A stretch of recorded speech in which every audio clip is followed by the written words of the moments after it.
Hallelujah, hallelujah. आज की सुबह के लिए परमेश्वर का धन्यवाद हो। एक और दिन, एक और अवसर प्रभु ने हमें दिया ताकि हम उसकी स्तुति और उसकी आराधना करने पाए। आइए हम प्रार्थना करेंगे और उसके बाद परमेश्वर की आराधना में चलेंगे। प्रभु परमेश्वर, हम धन्यवाद देते हैं प्रभु, इस समय को आपके हाथों में सौंपते हैं। पवित्र आत्मा प्रभु हम में से हर एक को छू प्रभु और अपने कब्जे में ले, क्योंकि हम प्रभु यीशु मसीह के लहू के द्वारा प्रभु आपके सन्मुख आते हैं। वो लहू जो हमें शुद्ध और पवित्र करता है प्रभु। पवित्र आत्मा प्रभु हमारे जीवनों पर अपना कब्जा कर, हमें अपने हाथों में ले प्रभु, हमारी अगुवाई कर, हमें चला प्रभु यीशु मसीह। आपके नाम में वो सारे बोझ, वो सारे बंधन जाने पाए प्रभु जी। प्रभु हम आपकी सामर्थ को आज अपने जीवन में अनुभव करने पाए। हम प्रभु धन्यवाद देते हैं कि आप वही सर्वशक्तिमान परमेश्वर हैं, कल, आज और कल प्रभु आप हमेशा एक से हैं। और इसलिए प्रभु हम धन्यवाद देते हैं जब आप हमारे साथ हैं प्रभु परमेश्वर। हमें किसी बात का भय नहीं, कोई चिंता नहीं प्रभु। अपने सारी बातों को आपके चरणों में डालते हैं और प्रभु हम आपकी स्तुति और आराधना करने के लिए आते हैं। सारी आशीषों के लिए धन्यवाद, सारी परिस्थितियों के लिए धन्यवाद, आज के दिन के लिए धन्यवाद प्रभु जो आपने बनाया है ताकि हम आजाद और स्वतंत्र होकर प्रभु आपके आनंद में मगन होने पाए। धन्यवाद यीशु, आपके हाथों में सब कुछ सौंपते हैं प्रभु यीशु मसीह के नाम में। आमीन, आमीन, आमीन। हालेलुया। आइए हम सब मिलकर इस गीत को गाएंगे। मैं यहोवा का गीत गाऊंगा क्योंकि वो महाप्रतापी है। हालेलुया। हमारा परमेश्वर महाप्रतापी और सर्वशक्तिमान परमेश्वर है। उसने इस्राएलियों को मिस्र में से अपने बड़ी सामर्थी हाथ से उसने निकाला। उसने अपने सामर्थ के कार्य को दिखाया। लाल समुद्र दो भाग कर दिए और इस्राएलियों को छुटकारा दिया। वही परमेश्वर आज हमें भी छुटकारा देने की सामर्थ रखता है। वो कल, आज और कल हमेशा एक सा है। इसलिए हम प्रभु को धन्यवाद देंगे और अपनी सारी बातों को, तमाम बोझ को, चिंताओं को उसके चरणों में डालकर हम आजाद होकर प्रभु की आराधना करने पाए। हम उसके सामर्थ को, उसके आनंद को अपने जीवन में अनुभव करने पाए। हम विश्वास के साथ घोषणा करेंगे, इस गीत को गाएंगे। मैं यहोवा का गीत गाऊंगा क्योंकि वो महाप्रतापी है। हालेलुया, आमीन।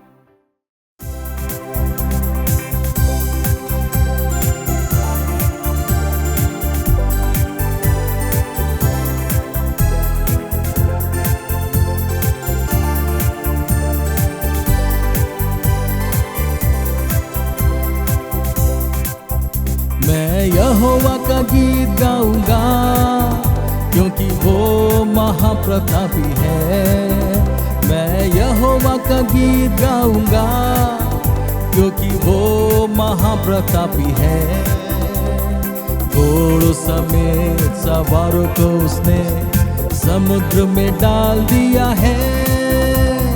घोड़ों समेत सवारों को उसने समुद्र में डाल दिया है। मैं यहोवा का गीत गाऊंगा क्योंकि वो महाप्रतापी है। मैं यहोवा का गीत गाऊंगा क्योंकि वो महाप्रतापी है। ओ धन्यवाद प्रभु परमेश्वर। परमेश्वर यहोवा हमारे बल और भजन का विषय है। यहोवा परमेश्वर मेरा बल और भजन का विषय है। यहोवा परमेश्वर मेरा बल और भजन का विषय है। मेरा ईश्वर वो ही है, वो मेरा उद्धार भी है। मेरा ईश्वर वो ही है, वो मेरा उद्धार भी है। मैं उसी की स्तुति करूंगा, मैं उसको सराहूंगा। मैं उसी की स्तुति करूंगा, मैं उसको सराहूंगा। मैं यहोवा का गीत गाऊंगा क्योंकि वो महाप्रतापी है। मैं यहोवा का गीत गाऊंगा क्योंकि वो महाप्रतापी है। घोड़ों समेत सवारों को उसने समुद्र में डाल दिया है। घोड़ों समेत सवारों को उसने समुद्र में डाल दिया है। मैं यहोवा का गीत गाऊंगा क्योंकि वो महाप्रतापी है। मैं यहोवा का गीत गाऊंगा क्योंकि वो महाप्रतापी है। ओ प्रभु धन्यवाद आपके सामर्थ के कार्यों के लिए। यीशु धन्यवाद। फिरौन के रथों और सेना को उसने समुद्र में डाल दिया। उसके उत्तम से उत्तम रथी लाल समुद्र में डूब गए। गहरे जल ने उन्हें ढांप लिया। वे पत्थर की नाई डूब गए। गहरे जल ने उन्हें ढांप लिया। वे पत्थर की नाई डूब गए।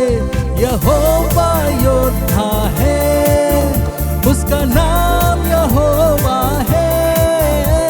यहोवा योद्धा है, उसका नाम यहोवा है।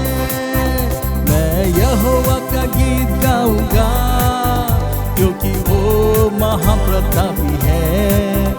मैं यहोवा का गीत गाऊंगा क्योंकि वो महाप्रतापी है। घोड़ों समेत सवारों को उसने समुद्र में डाल दिया है। घोड़ों समेत सवारों को उसने समुद्र में डाल दिया है।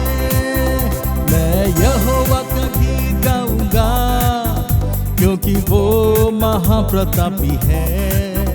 मैं यहोवा का गीत गाऊंगा क्योंकि वो महाप्रतापी है।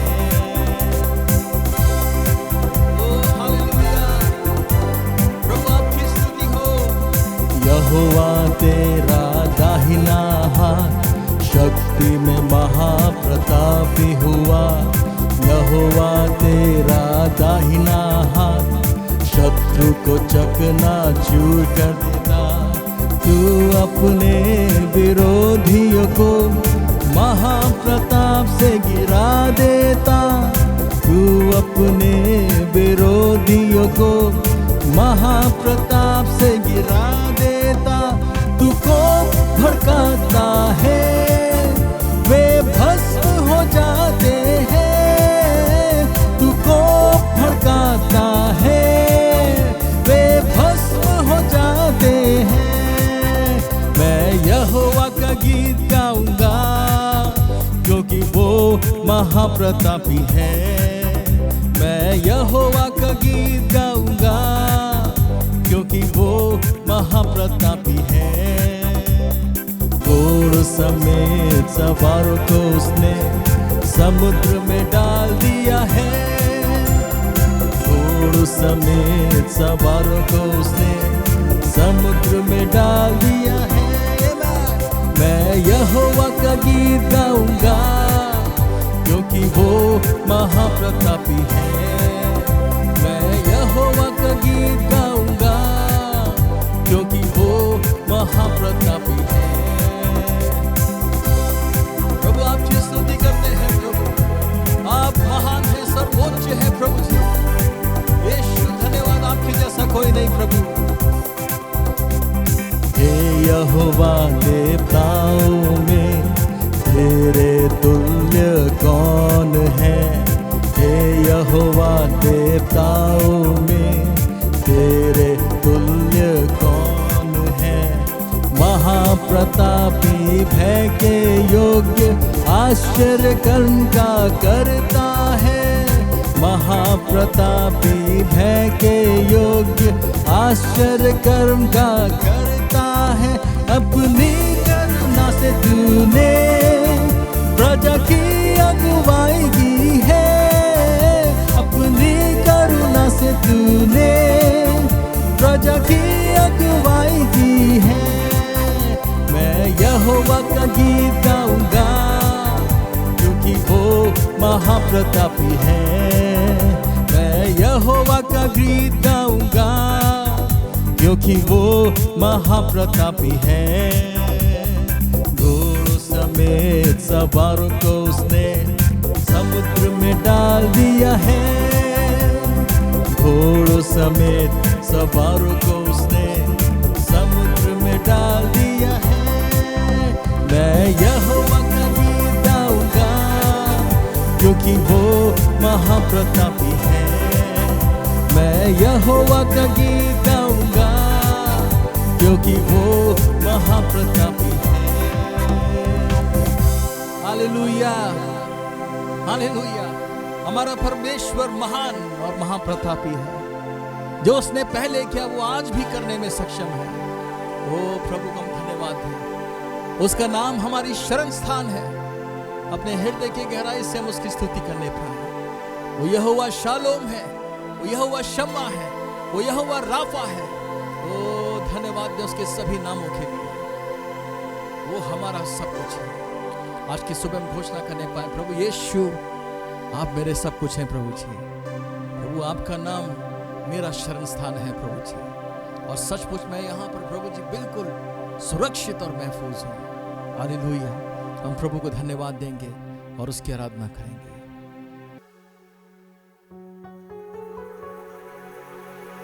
हालेलुया। यीशु धन्यवाद प्रभु। प्रभु आपका नाम हमारा दृढ़गढ़ है प्रभु जी।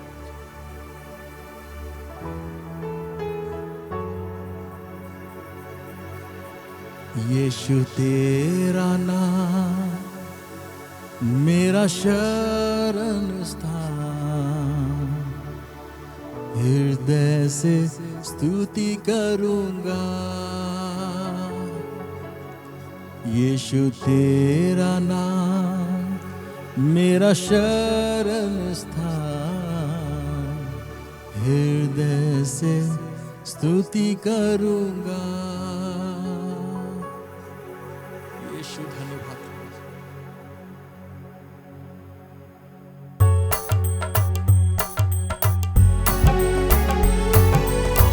प्रभु आपका नाम हमारा सब कुछ है। यीशु धन्यवाद प्रभु। आपकी स्तुति हो पिता, आपकी स्तुति हो प्रभु। धन्यवाद। यीशु तेरा नाम मेरा शरण स्थान, हृदय से स्तुति करूंगा। यीशु तेरा नाम मेरा शरण स्थान, हृदय से स्तुति करूंगा। यहोवा यीरे वो हमारी सारी जरूरतों को पूरी करता है। वो सारे प्रावधान करेगा, वो सब कुछ संभालेगा। उसका नाम यहोवा यीरे है। हालेलुया। यहोवा यीरे सब कुछ संभालेगा। यहोवा यीरे सब कुछ संभालेगा। स्तुति हो पिता तेरी, स्तुति हो पिता, स्तुति हो पिता तेरी, स्तुति हो पिता। यीशु तेरा नाम मेरा शरण स्थान, हृदय से स्तुति करूंगा। यीशु तेरा नाम मेरा शरण स्थान, हृदय से स्तुति करूंगा। यीशु तेरा नाम मेरा शरण स्थान, हृदय से स्तुति करूंगा। यहोवा राफा चंगा करने वाला, यहोवा राफा चंगा करने वाला। स्तुति हो पिता तेरी, स्तुति हो पिता, स्तुति हो पिता तेरी, स्तुति हो पिता। यीशु तेरा नाम मेरा शरण स्थान, हृदय से स्तुति करूंगा। यीशु का नाम, यीशु तेरा नाम मेरा शरण स्थान, हृदय से स्तुति करूंगा।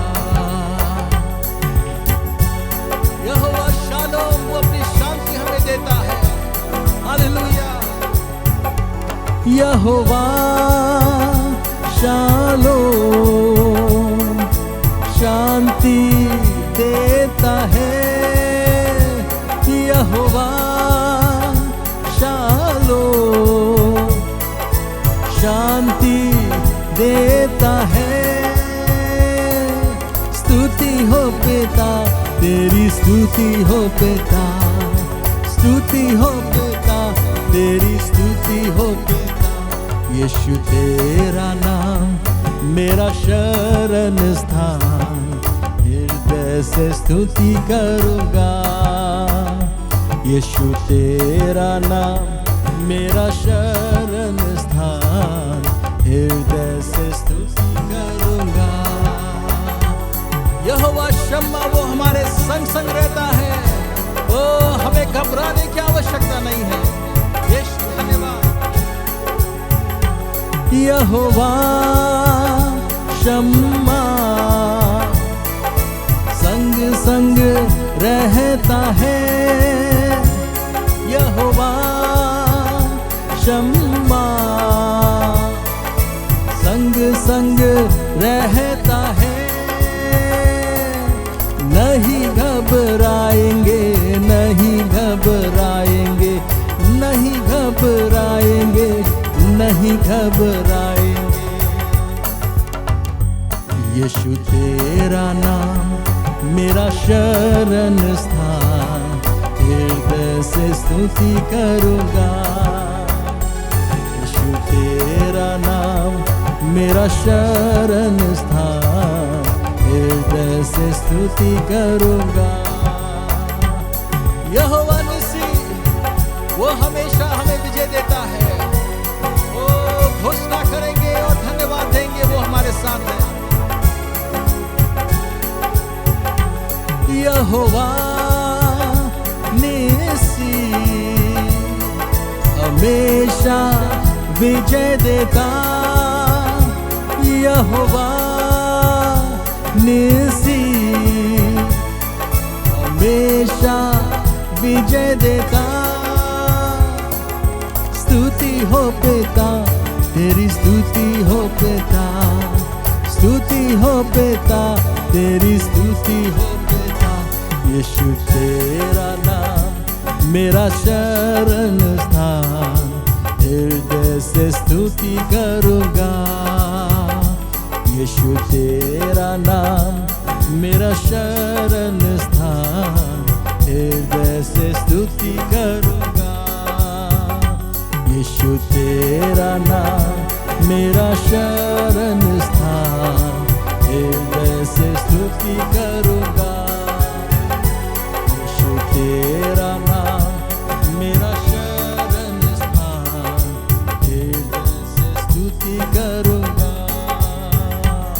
यीशु तेरा नाम मेरा शरण स्थान, हृदय से स्तुति करूंगा। हालेलुया। प्रभु यीशु आपकी स्तुति करते हैं। पिता परमेश्वर, हम आपकी स्तुति करते हैं क्योंकि आप योग्य हैं प्रभु जी। धन्यवाद प्रभु, हमारे सब कुछ आप हैं प्रभु, हमारे जीवन के आधार आप हैं प्रभु। और आज के दिन प्रभु, आज के इस पल में हम आपको ऊंचा उठाते हैं प्रभु। आप योग्य हैं कि सारा आदर, सारी महिमा आपको मिले प्रभु।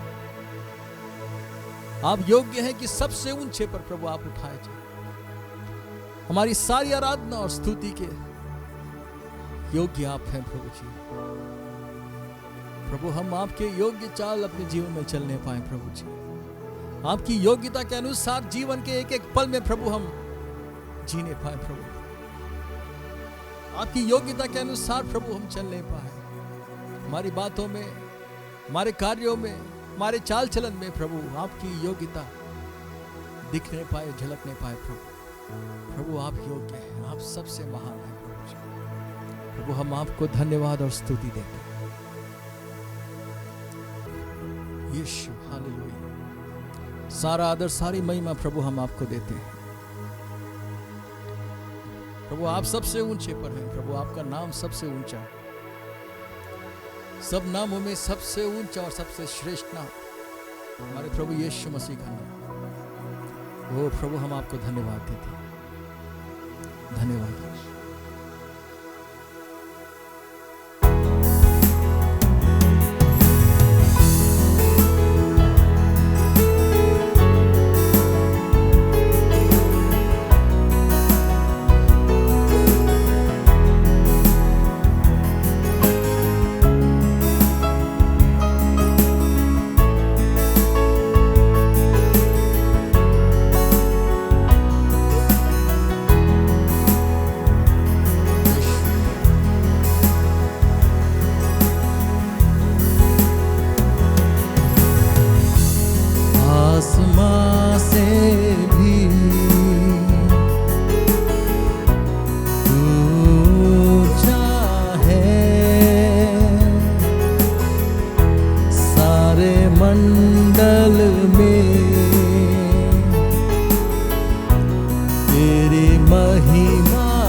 सारे दूतों की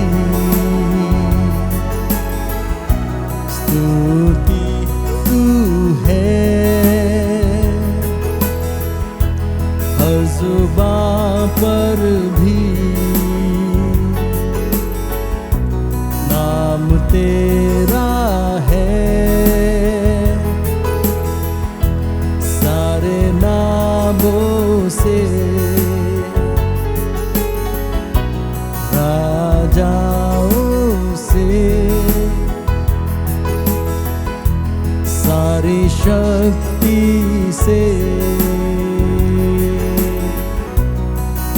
ऊंचा है, गाते हालेलुया, तेरी करुणा महान,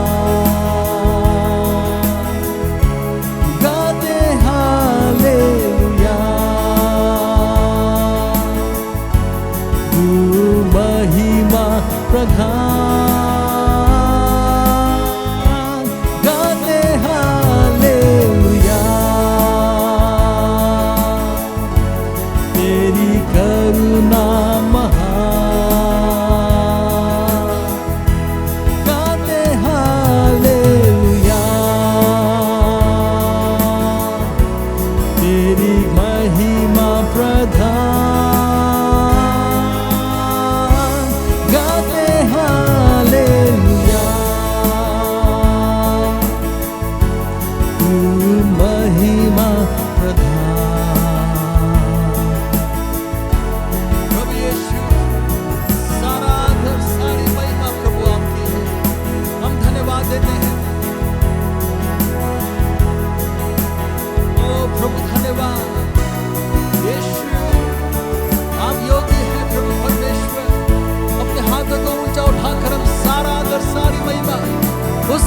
पाए जो योग्य है और जो सदा के लिए है।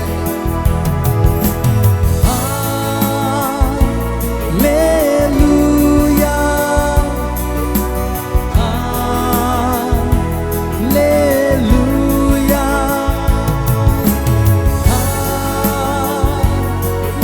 हालेलुया, हालेलुया,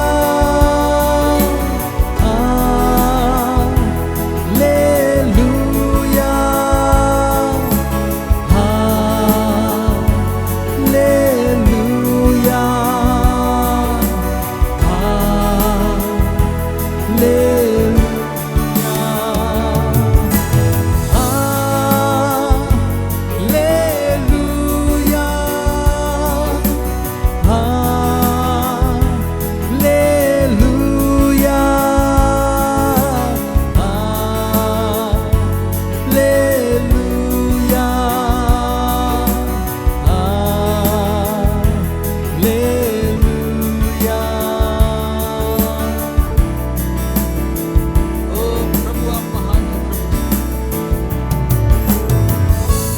आप महान हैं प्रभु परमेश्वर। प्रभु हम आपकी महिमा करते हैं, सारा आदर सारी महिमा प्रभु हम आपको देते हैं। आप योग्य हैं प्रभु जी। प्रभु हम आज के इस सुबह आपको ऊंचा उठाते हैं प्रभु। हम धन्यवाद देते हैं प्रभु, आप हमारे जीवन में मौजूद हैं। आपकी उपस्थिति के लिए धन्यवाद प्रभु। आपके सामर्थ्य के कार्यों के लिए धन्यवाद जो आप हमारे जीवन में कर रहे हैं।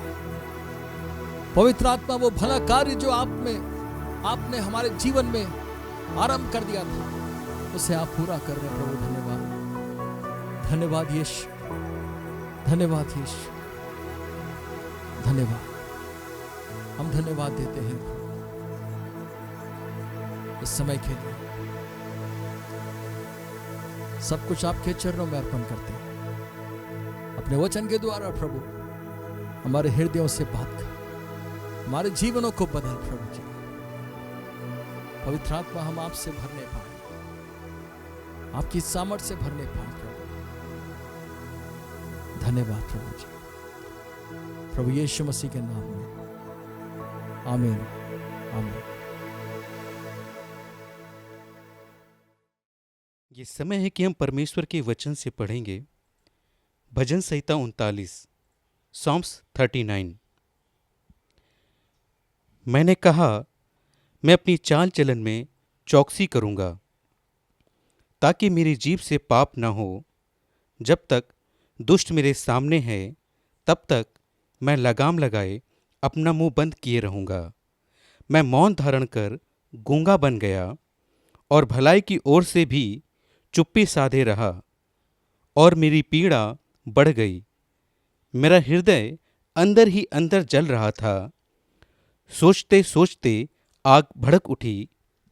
तब मैं अपनी जीभ से बोल उठा, हे यहोवा, ऐसा कर कि मेरा अंत मुझे मालूम हो जाए, और यह भी कि मेरी आयु के दिन कितने हैं, जिससे मैं जान लूँ कि मैं कैसा अनित्य हूँ। देख, तूने मेरी आयु बालिस्त भर की रखी है, और मेरी अवस्था तेरी दृष्टि में कुछ है ही नहीं। सचमुच सब मनुष्य कैसे भी स्थिर क्यों ना हो, तो भी व्यर्थ ठहरे हैं। सचमुच मनुष्य छाया सा चलता फिरता है। सचमुच वे व्यर्थ घबराते हैं। वह धन का संचय तो करता है, परंतु नहीं जानता कि उसे कौन लेगा। अब हे प्रभु, मैं किस बात की बाट जो हूँ, मेरी आशा तो तेरी ओर लगी है। मुझे मेरे सब अपराधों के बंधन से छुड़ा ले, मूढ़ मेरी निंदा ना करने पाए। मैं गूंगा बन गया और मुंह ना खोला, क्योंकि यह काम तू ही ने किया है।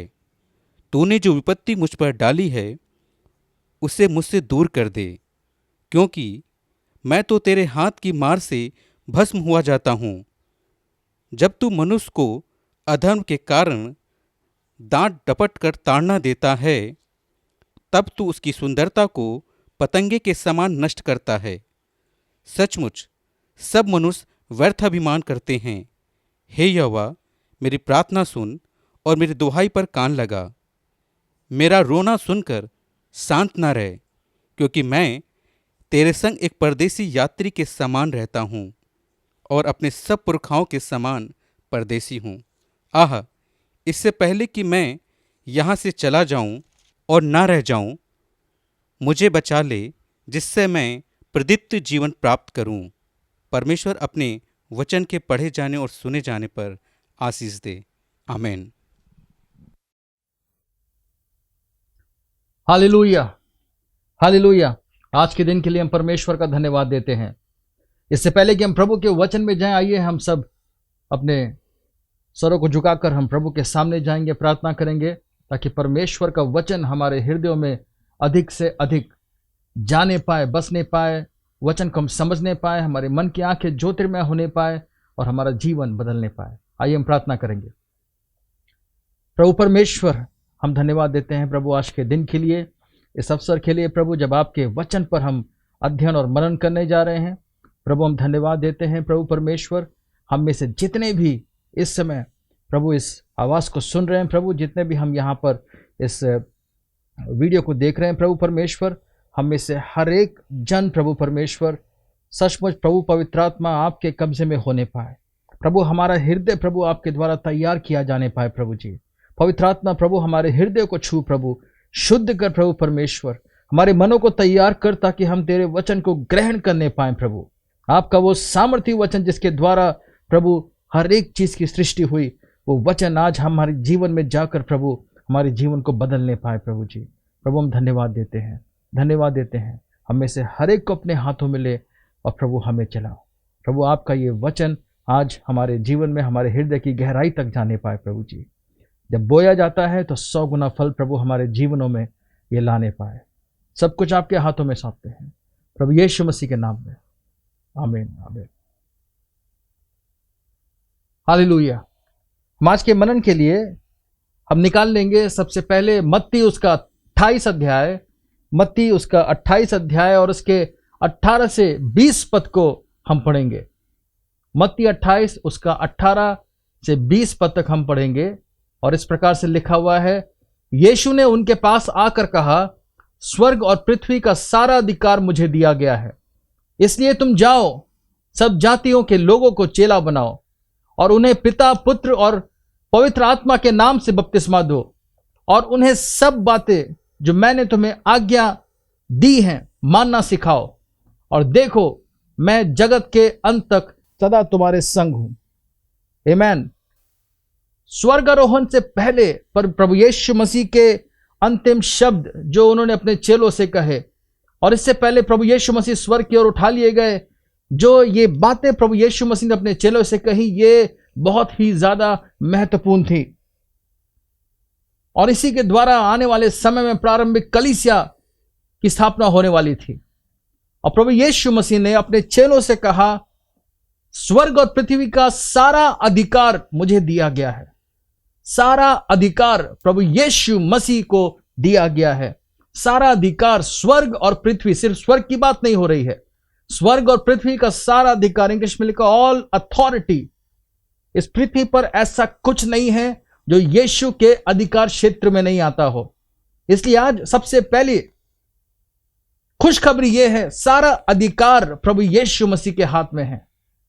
वो कुछ भी क्यों ना हो हमारे जीवनों में, वो सब यीशु के अधिकार के नीचे आता है और प्रभु यीशु मसीह हमारा प्रभु और वो हमारे साथ है। इसलिए प्रभु को धन्यवाद दें। प्रभु यीशु मसीह ने कहा, स्वर्ग और पृथ्वी का सारा अधिकार मुझे दिया गया है।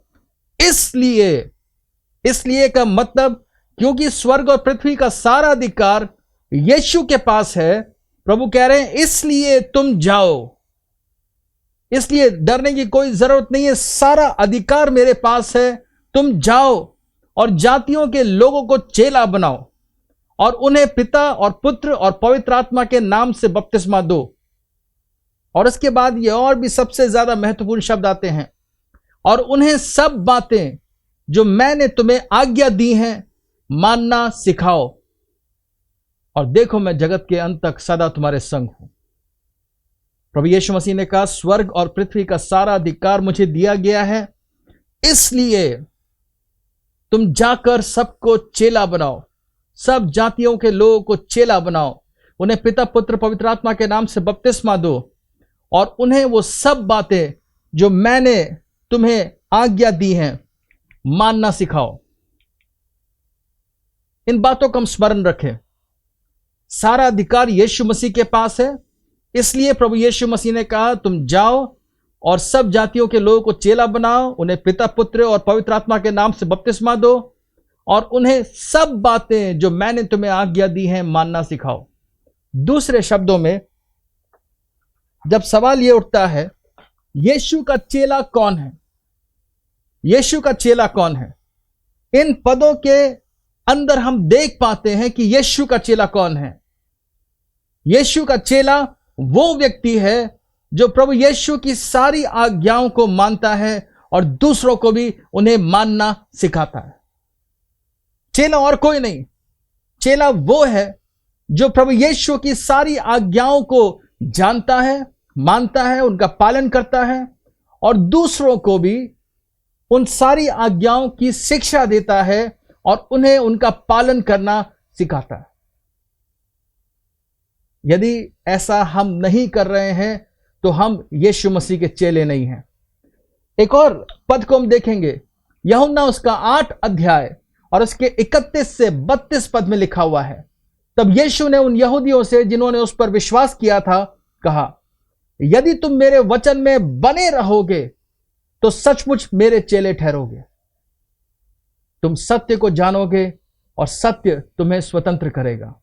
दोबारा सुनिए, यीशु मसीह ने कहा, वो सारे लोग जो यीशु में विश्वास कर रहे थे, आज हम और आप भी मौजूद हैं यहां पर, हम भी कहते हैं कि हम प्रभु यीशु मसीह में विश्वास करते हैं और यीशु मसीह के शब्द आज हमारे लिए हैं, यदि तुम मेरे वचन में बने रहोगे तो सचमुच मेरे चेले ठहरोगे।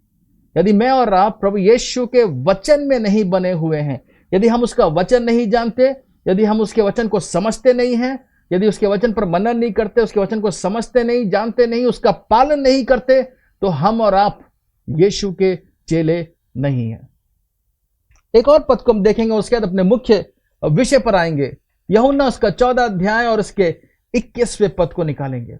यूहन्ना उसके 14 अध्याय और उसके 21 पद में लिखा हुआ है, जिसके पास मेरी आज्ञाएं हैं और वह उन्हें मानता है, वही मुझसे प्रेम रखता है, और जो मुझसे प्रेम रखता है मेरा पिता भी उससे प्रेम रखेगा और मैं भी उससे प्रेम रखूंगा और अपने आप को उसके ऊपर प्रकट करूंगा। ध्यान दें, प्रभु यीशु मसीह कह रहे हैं, जिसके पास मेरी आज्ञाएं हैं वही मुझसे प्रेम करता है, जिसके पास मेरा वचन है वही मुझसे प्रेम करता है, और जो मुझसे प्रेम करता है उससे मेरा पिता प्रेम रखेगा, मैं भी उससे प्रेम रखूंगा और अपने आप को उसके ऊपर प्रकट करूंगा। और जब हम 23वें पद में जाते हैं तो वहां पर भी यीशु मसीह इसी प्रकार से कहते हैं। यीशु ने उसको उत्तर दिया, यदि कोई मुझसे प्रेम रखेगा तो वह मेरे वचन को मानेगा और मेरा पिता उससे प्रेम रखेगा और हम उसके पास आएंगे और उसके साथ वास करेंगे। इन दोनों पदों में हम देखते हैं सारी चीजें परमेश्वर के वचन का पालन करने में, उनकी आज्ञाओं का पालन करने के ऊपर निर्भर है।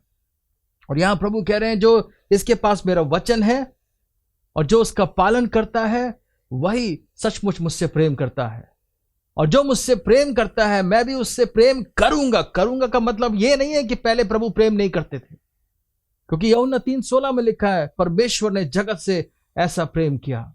जब हम पापी ही थे तभी प्रभु हमारे लिए आकर मरा, तो परमेश्वर हमसे प्रेम करते थे। लेकिन इन पदों में हम ये देख पाते हैं कि जब हम परमेश्वर के वचन का पालन करेंगे तो हम परमेश्वर के प्रेम के एक अलग स्तर को अपने जीवन में अनुभव कर पाएंगे।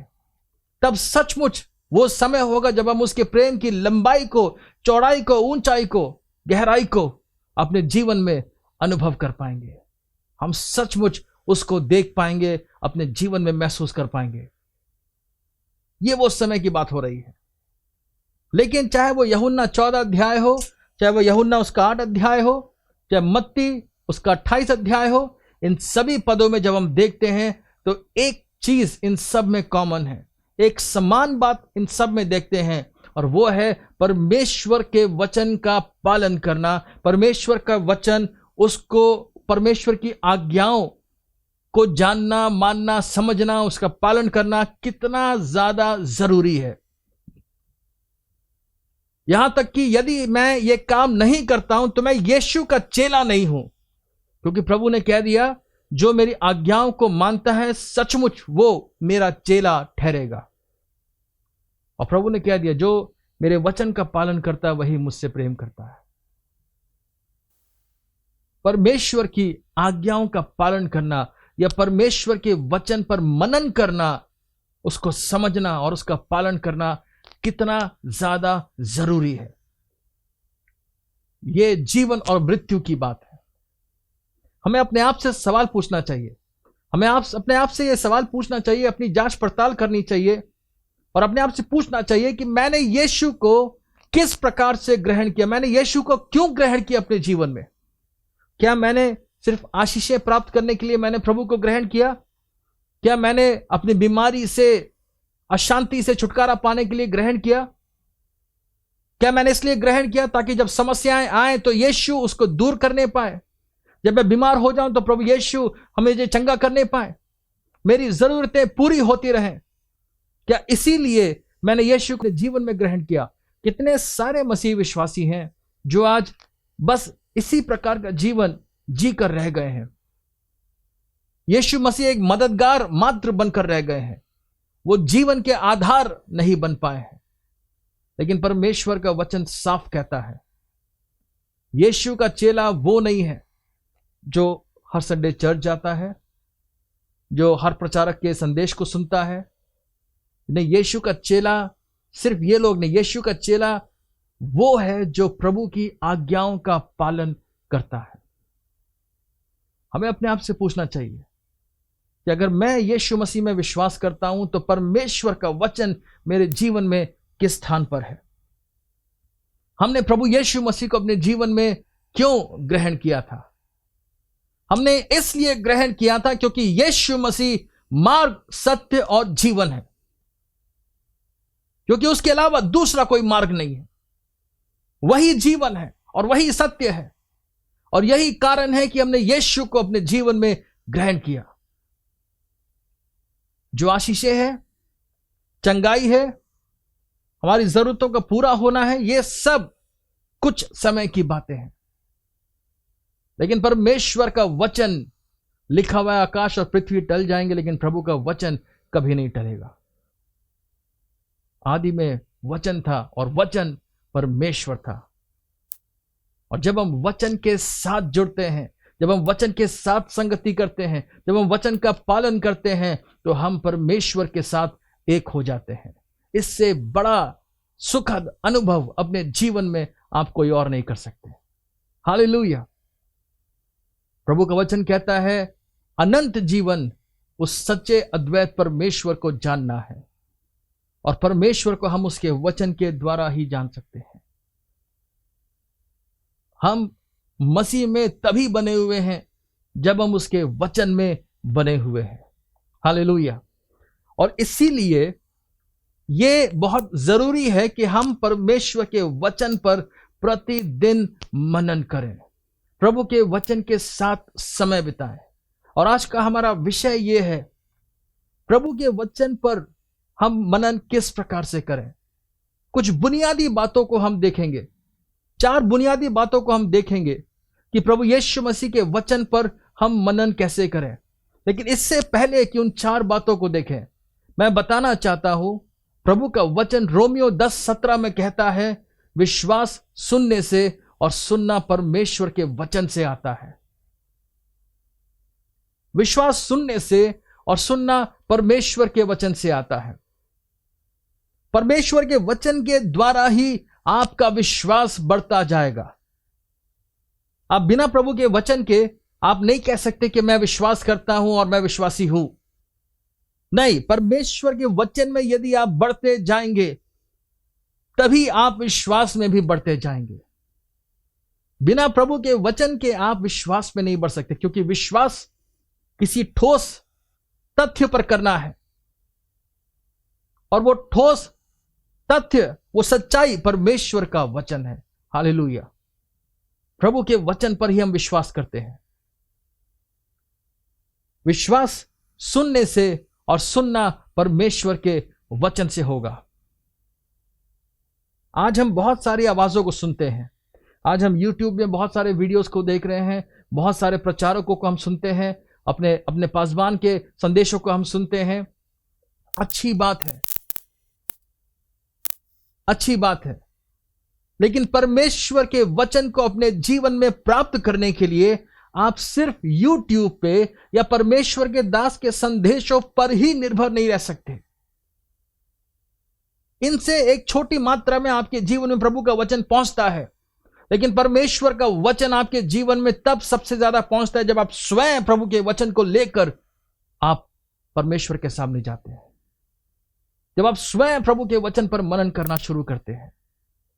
जैसा कि मैंने कहा और जैसा कि प्रभु का वचन कहता है, रोमियो 10:17, विश्वास सुनने से और सुनना परमेश्वर के वचन से आता है।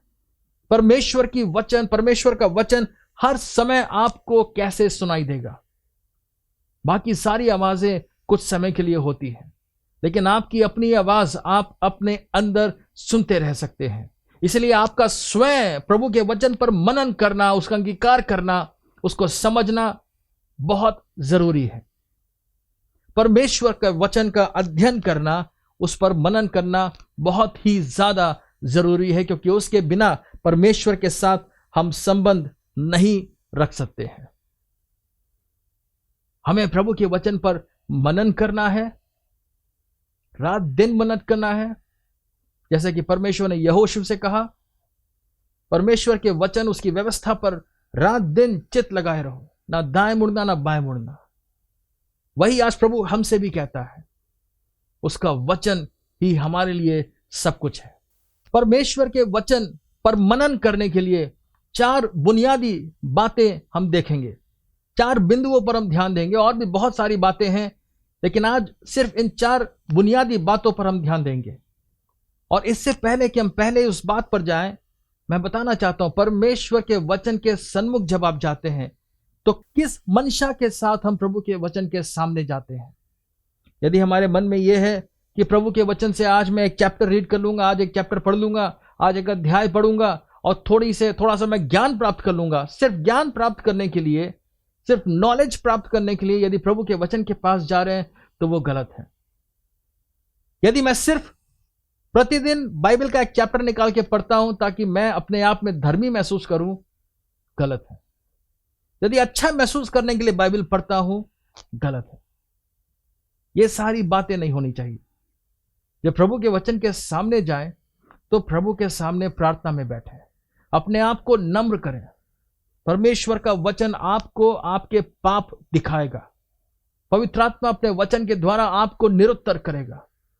पवित्र आत्मा प्रभु आपको तोड़ेंगे और उस समय आपको नम्र होना बहुत जरूरी है, ताकि जब प्रभु अपने वचन से आपको कुछ दिखाए तो उसके लिए आप तैयार रहने पाए। परमेश्वर के वचन पर मनन करने के लिए 4 बुनियादी बातें हम देखते हैं। प्रभु के वचन के पास आने से पहले सचमुच हमारी मंशा, हमारा जो एक कारण, प्रभु के वचन के पास आने का कारण जो है वो ये होना चाहिए कि मैं परमेश्वर को जानने पाऊं, मैं उसके प्रेम को अपने जीवन में अनुभव करने पाऊं। हमने इतने सारे जो पद पढ़े, उन सारे पदों में से यही हमें मालूम पड़ता है, परमेश्वर अपने वचन के द्वारा अपने आप को हम पर प्रकट करता है, अपने प्रेम को प्रकट करता है। और इसी प्रार्थना के साथ हम प्रभु के वचन के पास जाने पाए। पहली बात, 4 बातों को हम देखेंगे परमेश्वर के वचन पर मनन करने के लिए, कैसे मनन किया जाए। 4 बुनियादी बातें हम देखेंगे। पहली बात,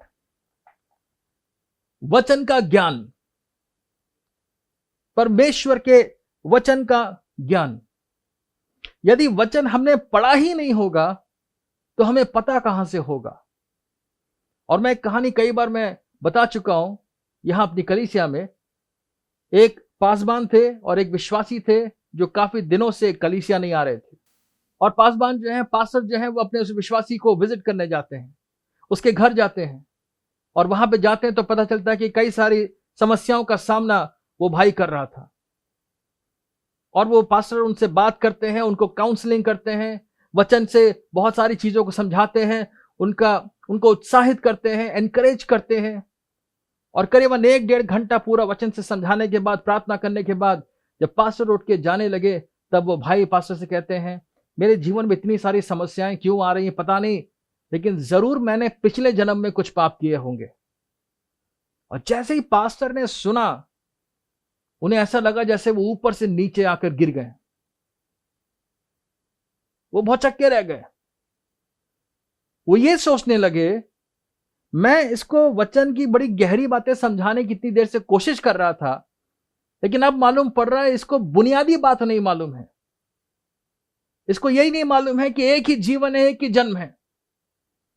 एक बार मनुष्य मरेगा और उसके बाद सीधे परमेश्वर के न्याय आसन के सामने उसको खड़ा होना है।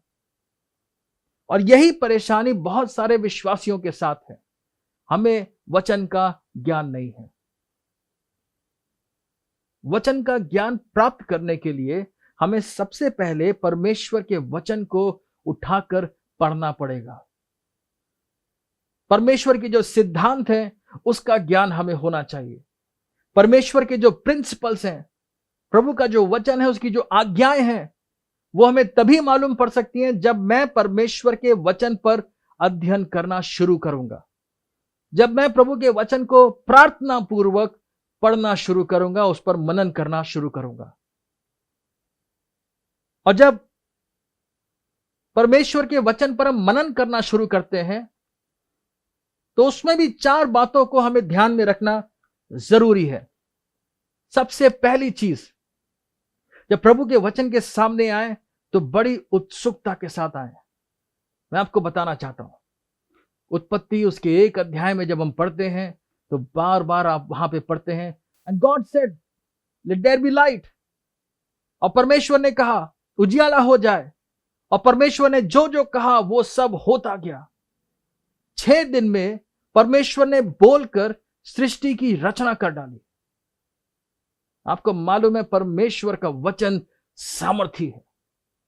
उसके बोलने मात्र से सूर्य और चांद और तारे आज अपनी जगह पर हैं। उसके बोलने मात्र से इन बड़ी बड़ी चीजें जो हैं ये अपने अस्तित्व में आ गई। इसलिए जान रखें, इससे पहले कि आप परमेश्वर के वचन को खोलते हैं, हम इस बात को जान लें कि आज जब मैं प्रभु के वचन के सामने जा रहा हूं, परमेश्वर आज अपने वचन के द्वारा मुझसे कुछ बोलने जा रहा है। और जब वह बोलेगा तो मेरे जीवन में एक बड़ा कार्य होगा, क्योंकि परमेश्वर का वचन खाली नहीं जाता। परमेश्वर का वचन सामर्थी है। इसलिए उत्सुकता के साथ जाएं, एक्साइटमेंट के साथ जाएं। आज मेरा जीवन बदलने वाला है। आज प्रभु मेरे जीवन में एक नए कार्य को करने वाला है। आप कैसी भी परिस्थिति में क्यों ना हो, कैसी भी चीजें आपको चारों ओर से क्यों ना घेरी हो, आप दौड़ के प्रभु के वचन के पास जाएं, क्योंकि वहां पर आपके जीवन को परमेश्वर बदल देगा। प्रार्थना के साथ, प्रभु आज आप मुझसे कुछ बोलने जा रहे हैं। प्रभु आज जो मैं मनन करने जा रहा हूं, उन वचनों के द्वारा प्रभु आप मुझसे कुछ बात करने जा रहे हैं, मुझे कुछ दिखाने जा रहे हैं। प्रभु जी, आपकी सामर्थ का अनुभव आज अपने जीवन में करने जा रहा हूं। उत्सुकता के साथ आप परमेश्वर के वचन के पास जाएं। दूसरी बात, जब प्रभु के वचन को पढ़ना शुरू करते हैं, जल्दबाजी बिल्कुल ना करें। आप ऐसा समय निकालें जब आप आराम से बैठकर प्रभु के वचन को इत्मीनान से पढ़ें,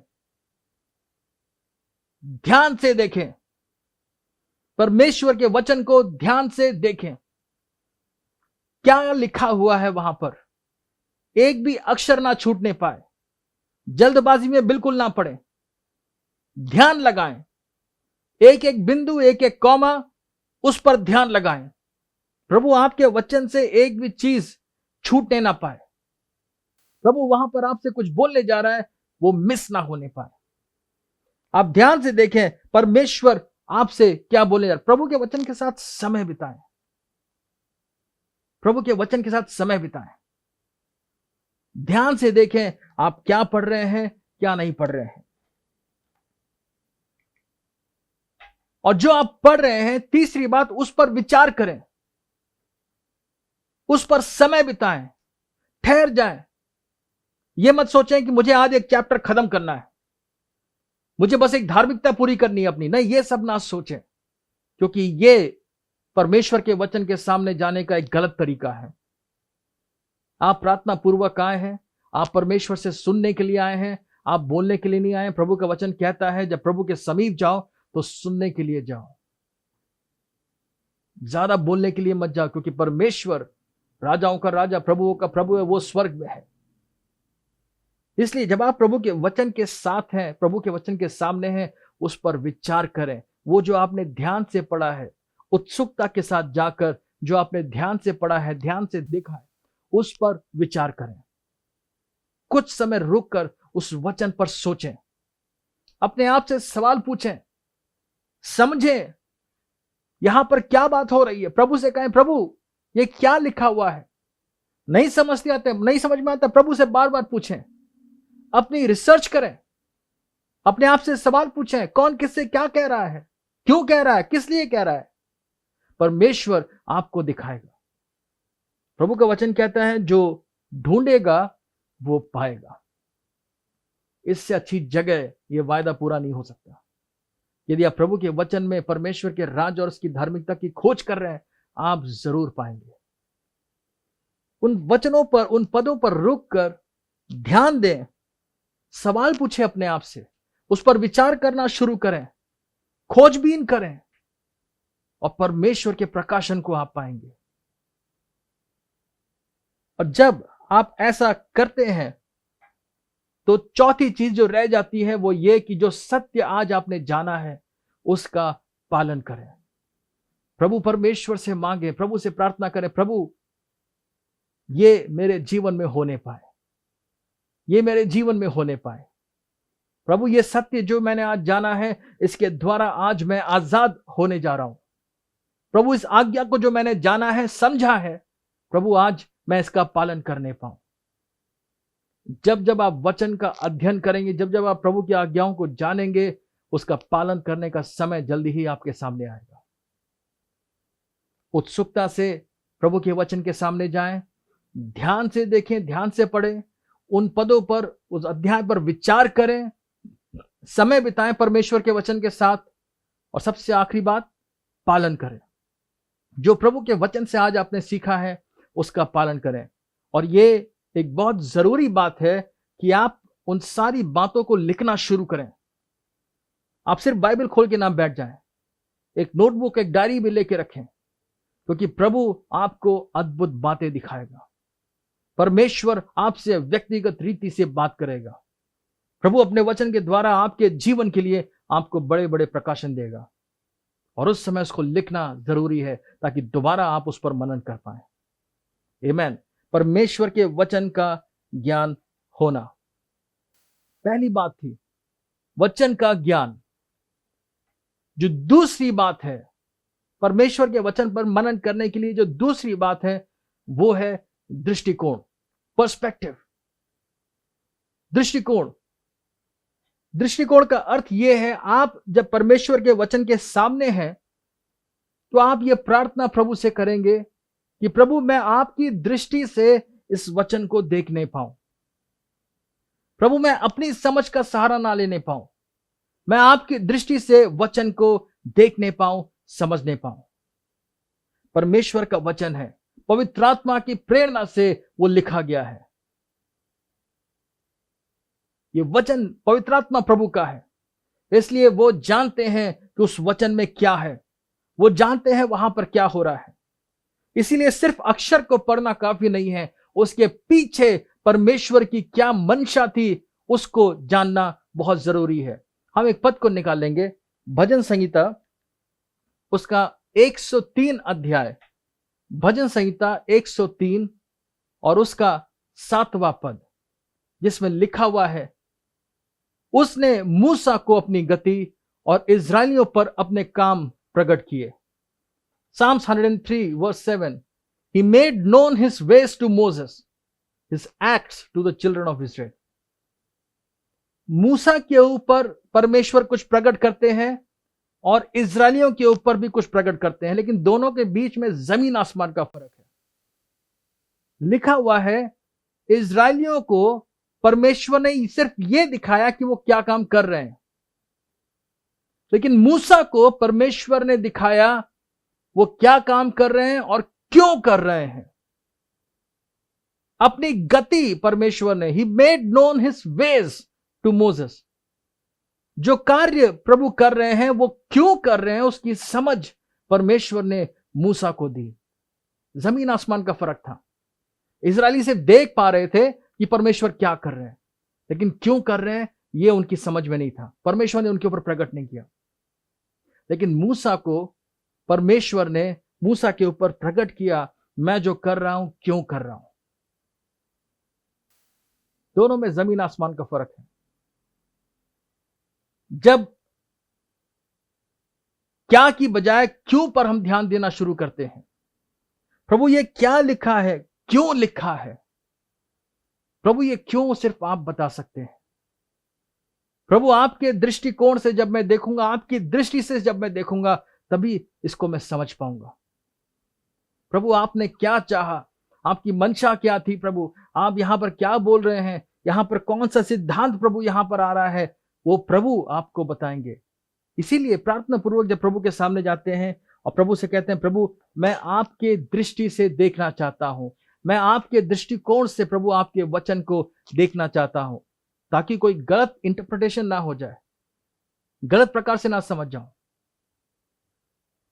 जो झूठी शिक्षाएं आती हैं वो इसीलिए आती है क्योंकि परमेश्वर के वचन को सही रीति से नहीं समझ पाए हैं। लेकिन परमेश्वर की दृष्टि से परमेश्वर के वचन को देखना सबसे महत्वपूर्ण बात। जब हम ये समझ जाते हैं प्रभु इस आज्ञा क्या आज्ञा है ये देख लिया, लेकिन ये आज्ञा क्यों है, इस आज्ञा के पीछे जो क्यों है, जब उसको हम देखते हैं समझते हैं, तब उस आज्ञा का पालन करना आसान हो जाता है। मैं दोबारा कहता हूं, आज्ञा के पीछे जो क्यों है, जब हम उसको समझ जाते हैं, तब परमेश्वर की आज्ञा का पालन करना आसान हो जाता है। इसीलिए प्रभु से समझ मांगना बहुत जरूरी है। पौलुस कहता है, प्रार्थना करता है, परमेश्वर पिता मेरे मन की आंखें ज्योतिर्मय कर, मेरी मन की आंखें ज्योतिर्मय कर, प्रभु मुझे प्रकाशमान कर, मुझे प्रकाशन दे। प्रभु का वचन कहता है अक्षर मारता है लेकिन आत्मा जीवन देता है। उस अक्षर के पीछे जो आत्मा है, जो परमेश्वर का हृदय है, मुझे वो जानना है। प्रभु इस वचन के पीछे आपका जो हृदय प्रकट हो रहा है, प्रभु मैं उसको देखना चाहता हूं, उसको जानना चाहता हूं। प्रभु से काश हम ये कहने पाए। आज इस संसार में इतनी सारी घटनाएं घट रही हैं, चारों तरफ यदि हम चीजों को देखेंगे निराशा से भर जाएंगे, निराश हो जाएंगे। क्या क्या चीजें हो रही हैं, क्या क्या भयानक चीजें हो रही हैं, महामारियां, विपत्तियां, बहुत सारी चीजें हो रही हैं। लेकिन ये क्या चीजें हो रही हैं, इस क्या को देखने की बजाय यदि हम प्रभु के सामने जाएं, प्रभु से पूछें प्रभु क्यों, यदि प्रभु की दृष्टि से देखना शुरू करें, यदि अपने चारों ओर देखने की बजाय यदि प्रभु की ओर देखें, प्रभु आपको प्रकाशन देगा कि जो हो रहा है वो क्यों हो रहा है। प्रभु के वचन में सारी भविष्यवाणियां की जा चुकी हैं, और जब परमेश्वर अपने वचन की समझ आपको देगा, तब आपका हृदय शांति से भर जाएगा।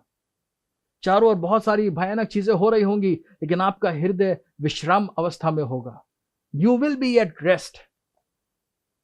आप शांति से भर जाएंगे क्योंकि आपने परमेश्वर की दृष्टि से देख लिया है जो हो रहा है वो क्यों हो रहा है।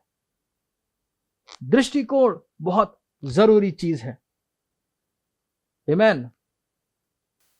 पहली चीज थी वचन का ज्ञान, दूसरी बात थी दृष्टिकोण, पर्सपेक्टिव, परमेश्वर की दृष्टि से वचन को देखना। तीसरी बात, चार बातें हमने बोली थी, तीसरी बात है निपुणता, अनुशासन।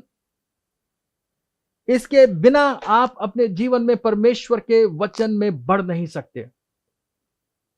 एक पद हम निकाल लेंगे सबसे पहले, और वो पद है सबोपदेशक, उसका 10 अध्याय और उसका 10 पद, जिसमें इस प्रकार से लिखा हुआ है, यदि कुल्हाड़ा होता हो और मनुष्य उसकी धार को पैना ना करे तो अधिक बल लगाना पड़ेगा, परंतु सफल होने के लिए बुद्धि से लाभ होता है।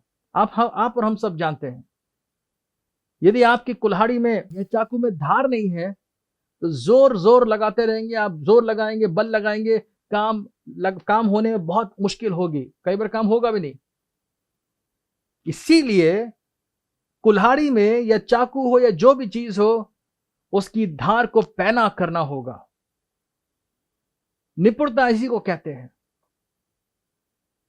परमेश्वर के वचन का अध्ययन मनन जब करना शुरू करते हैं तो कई सारी बातों का ध्यान रखना बहुत जरूरी होगा। और वो ये, जैसे परमेश्वर के वचन का आप मनन करते हैं, अध्ययन करते हैं, आपको जैसे उदाहरण के तौर पे आपको इस बात का ध्यान रखना पड़ेगा, आप प्रभु के वचन पर मनन किस समय करते हैं। ऐसे समय जब आप सबसे ज्यादा थके हुए होते हैं, ऐसे समय जब आपको नींद आ रही होती है, ऐसे समय जब आप बिल्कुल टायर्ड होते हैं, ऐसे समय यदि आप प्रभु के वचन को दे रहे हैं तो कोई लाभ नहीं होने वाला है। परमेश्वर के वचन को आप वो समय दें जब आप सबसे फ्रेश हो, जब आप सबसे ज्यादा ताजगी महसूस कर रहे हो, और ज्यादातर वो सुबह का समय है।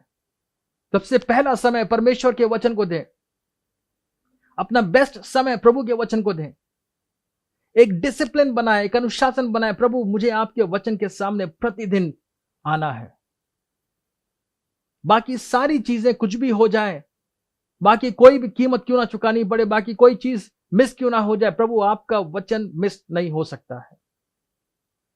उसके लिए हो सकता है आपको अपने सोने के समय पर नियंत्रण करना पड़े, आपको एक अनुशासन में आना पड़े, लेकिन इसी में आपको निपुण होना है। अपना टाइम आपको मैनेज करना होगा। दूसरी बात, जब आप परमेश्वर के वचन पर अध्ययन कर रहे हैं तो आपको यह ध्यान देना होगा प्रभु का वचन आपके अंदर जा रहा है, और प्रभु के वचन के साथ साथ दूसरा कोई कचरा आपके अंदर नहीं जा सकता है। आपको अपने जीवन में एक अनुशासन को लाना पड़ेगा, आपको मैनेज करना पड़ेगा, आपको ध्यान देना पड़ेगा आप किन चीजों के साथ समय बिताते हैं। यदि प्रभु के वचन के साथ समय बिता रहे हैं तो और बहुत सारी चीजें हैं जिसके साथ आप समय नहीं बिता सकते। ऐसी चीजें जहां से गंदगी और संसारिकता आपके अंदर जाती है। ऐसे किसी व्यक्ति के साथ समय ना बिताएं जिसके मुंह से सिर्फ कचरा निकलता हो, जो दूसरों पर दोष लगाता रहता हो, क्योंकि आप उसको सुनेंगे और वो अंदर जाएगा और वचन भी अंदर जाएगा, गड़बड़ हो जाएगी। प्रभु का वचन कहता है उन्हीं बातों पर मनन किया करो जो अच्छी है, भली है, सुहावनी है, मनभावनी है, प्रशंसा के योग्य है। ऐसी बातों के ऊपर मनन किया करो। एक डिसिप्लिन में आपको आना पड़ेगा कि मैं अपने जीवन में बाकी सारी चीजें, वो चीजें जो गंदगी मेरे जीवन में लाती हैं, जो परमेश्वर के वचन को भ्रष्ट करती हैं, डाइल्यूट करती हैं, करप्ट करती हैं, ऐसी चीजों को मैं अपने जीवन में आने नहीं दूंगा, क्योंकि प्रभु के वचन में मुझे बढ़ना है। प्रभु का वचन मेरे अंदर अधिक से अधिक बसना चाहिए, और प्रभु का वचन मेरे अंदर बसे इसके लिए मुझे अपने आप को डिसिप्लिन करना पड़ेगा, मुझे अपने आप का अनुशासन बनाना पड़ेगा, मुझे निपुणता दिखानी पड़ेगी, अपने समय को मैनेज करने में मुझे निपुण होना पड़ेगा। परमेश्वर के वचन को कैसे अध्ययन करना है, उसका समय क्या है, कितना समय है, इन सभी बातों में एक अनुशासन लाना पड़ेगा। निपुणता के साथ मुझे यह काम करना पड़ेगा, क्योंकि जब मैं प्रभु के वचन के साथ समय ज्यादा से ज्यादा बिताऊंगा, प्रतिदिन प्रतिदिन प्रतिदिन मैं प्रभु के वचन के पास जाऊंगा, उस पर मनन करूंगा, गंदगी अपने जीवन में आने नहीं दूंगा, तो परमेश्वर का वचन मेरे जीवन में बल लेकर आएगा। मैं बल से बल प्राप्त करता जाऊंगा, मैं बलवंत होता जाऊंगा, बलवंत होता जाऊंगा, नया बल प्राप्त करता जाऊंगा, प्रतिदिन नया बल प्राप्त करूंगा। और ठीक जब मुश्किल समय होगा, जब सामने आंधी तूफान खड़े होंगे, जब टेम्पटेशंस होंगे, ट्रायल्स होंगे, जब क्लेश आएंगे, तब उस समय परमेश्वर का वो वचन मुझे उन सब के ऊपर विजय देगा। जब आप निपुण हो जाते हैं इन सब चीजों में, आप विजयी होते हैं। जब परमेश्वर के वचन को लेके आप सीरियस हो जाते हैं, गंभीर हो जाते हैं,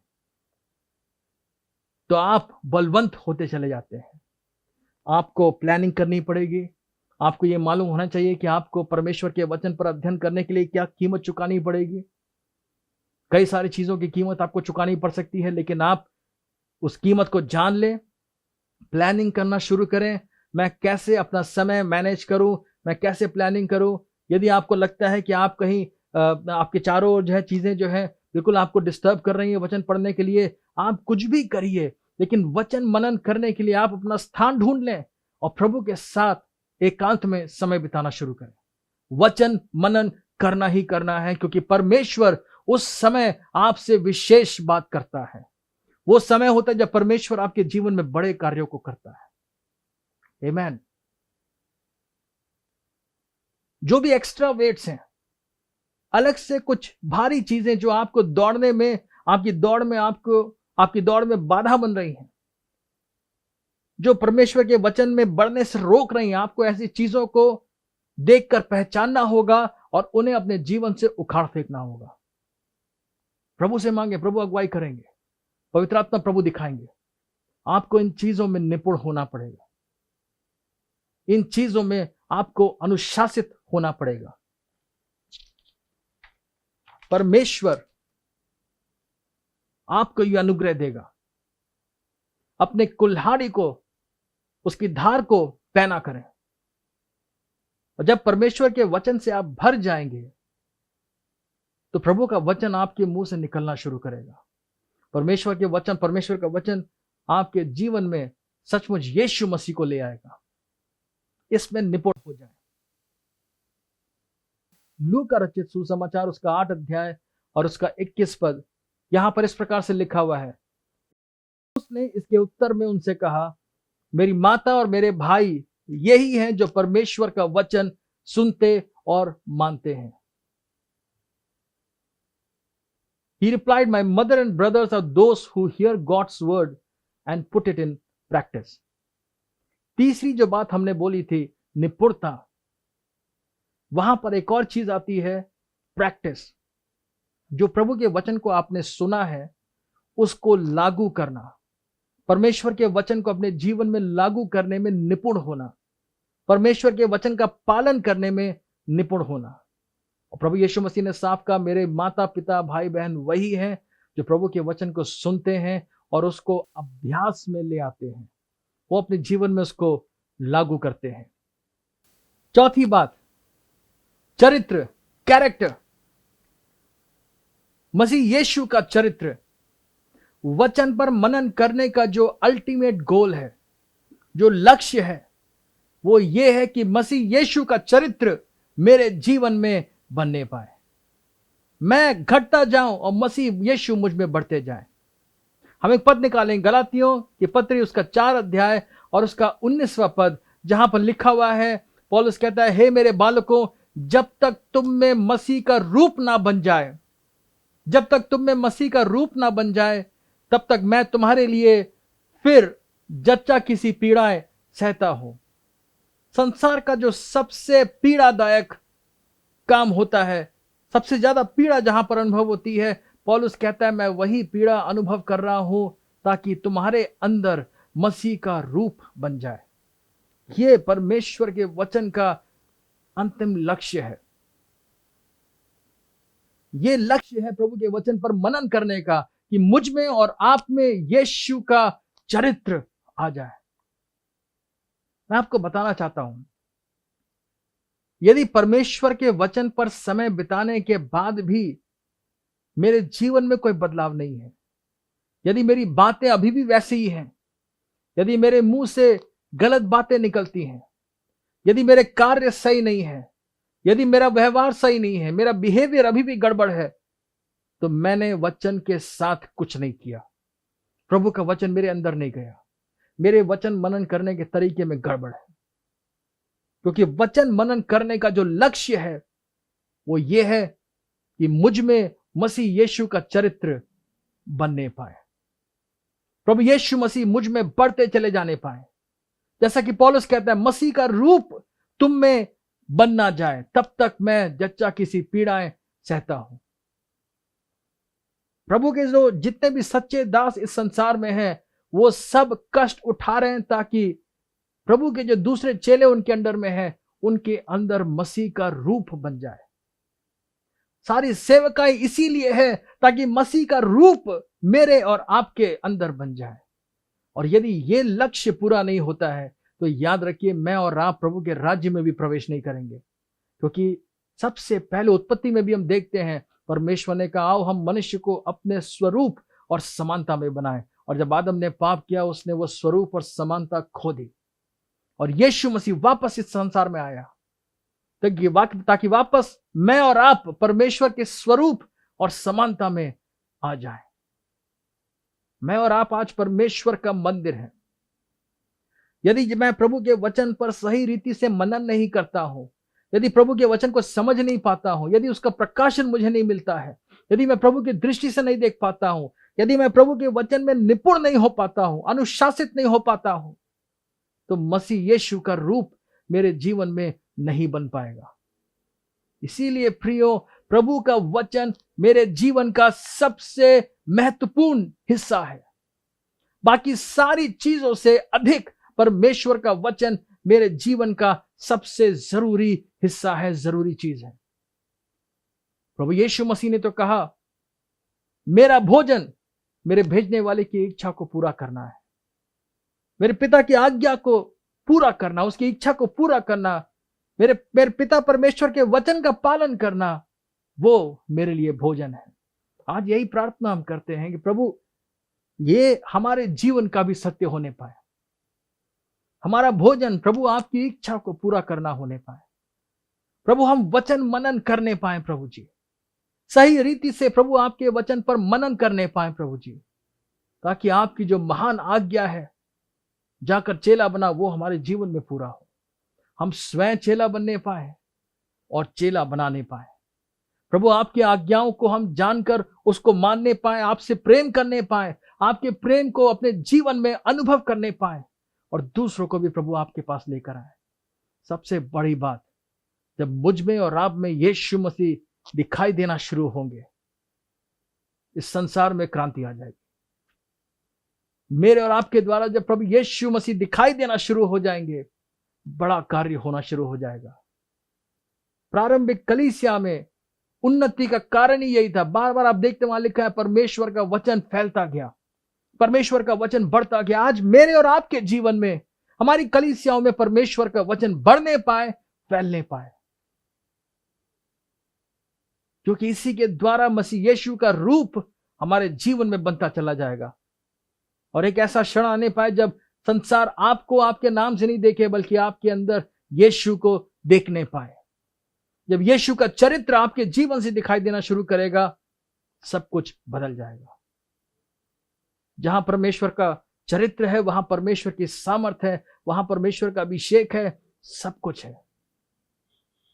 जहां प्रभु के वचन का पालन होता है, वहां परमेश्वर का राज्य स्थापित होता है। स्वर्ग इसलिए है क्योंकि वहां परमेश्वर की इच्छा बिना किसी विलंब के पूरी होती है। परमेश्वर का राज्य। और कल्पना कीजिए, जब मेरे और आपके जीवन में परमेश्वर का वचन बिना किसी विलंब के पूरा होना शुरू होगा, जब प्रभु की आज्ञाओं का हम पालन करना शुरू करेंगे, कल्पना कीजिए हमारा जीवन परमेश्वर का राज्य हो जाएगा। हमारा जीवन स्वर्ग का राज्य कहलाएगा। हालेलुया। स्वर्ग की संपूर्ण सामर्थ हमारे जीवन में वास करेगी। हम उसकी भरपूरी को अपने जीवन में अनुभव करने पाए। हालेलुया। वचन का ज्ञान, दृष्टिकोण, निपुणता, चरित्र, परमेश्वर का वचन सचमुच हमारे जीवन को भरने पाए। आइए हम प्रार्थना करेंगे। हम प्रार्थना करेंगे कि प्रभु परमेश्वर आपका ये वचन हमारे जीवन के अंदर जाने पाए। प्रभु हम आपके वचन पर अधिक से अधिक मनन करने पाए, प्रार्थना पूर्वक प्रभु आपके सामने जाने पाए। वचन के सामने जाने से पहले सचमुच अपने आप को नम्र करने पाए, आपके वचन के साथ समय बिताने पाए, उत्सुकता के साथ ध्यान से देखें, उस पर विचार करें और उसका पालन करें। प्रभु आपकी दृष्टि से हम प्रभु आपके वचन को देखने पाए। आपके प्रकाशन को पाने पाए, हमारे मन की आंखें ज्योतिर्मय हो प्रभु जी, हम निपुण होने पाए प्रभु जी, अपने समय का सही उपयोग करने में हम निपुण होने पाए प्रभु, आपके वचन का अध्ययन करने में, उसका पालन करने में निपुण होने पाए, और प्रभु आपका चरित्र हमारे जीवन में आने पाए। मैं घटता जाऊं प्रभु, आप बढ़ते जाए प्रभु, यीशु मसीह मेरे जीवन के द्वारा दिखाई देने पाए। आमीन। आइए हम प्रार्थना करेंगे। प्रभु परमेश्वर, हम धन्यवाद देते हैं, इस समय को आपके हाथों में सौंपते हैं।